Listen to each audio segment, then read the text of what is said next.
छोटा पडदा गाजवणारी लोकप्रिय अभिनेत्री म्हणजे जुई गडकरी. तिने आपल्या अभिनयाने प्रेक्षकांची मने जिंकली आहेत. मात्र नुकताच जुईने धक्कादायक खुलासा केलाय. सुरुवातीला काम करताना अनेकांनी जुईला तिच्या रंगरूपावरून हिणवलं. इतकंच नाही तर सेटवर अनेकांनी तिच्या बोलण्याच्या पद्धतीची खिल्ली सुद्धा उडवली. काळी आली कटर स्टँड म्हणून हिला वापरा असं खूप काही तिला बोललं जायचं. त्यावेळी तिला तिचा रंग बदलावा असं खूप वाटायचं. मग ती घरी जाऊन स्क्रब क्रीम जोर जोरात तिच्या चेहऱ्यावर घासायची. तेव्हा जुई खूप प्रेशरमध्ये होती, कारण 100 लोकांच्या युनिट समोर सारखं तिला तिच्या रंगावरून बोललं जायचं.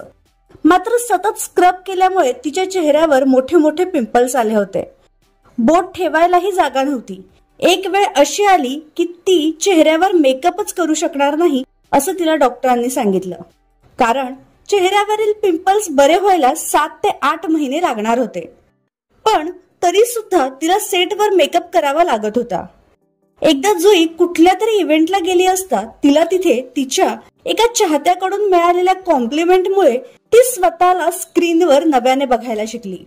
मग हळूहळू तिला कळायला लागलं की स्वतःला स्वीकारणं म्हणजे काय असतं. त्यानंतर तिने कधीच गौरव व्हायचा प्रयत्न केला नाही आणि निगेटिव्ह कमेंटला तर आता ती भीकही घालत नाही असं तिने म्हटलं. तर तुम्हाला अभिनेत्री जुई गडकरी आवडते का?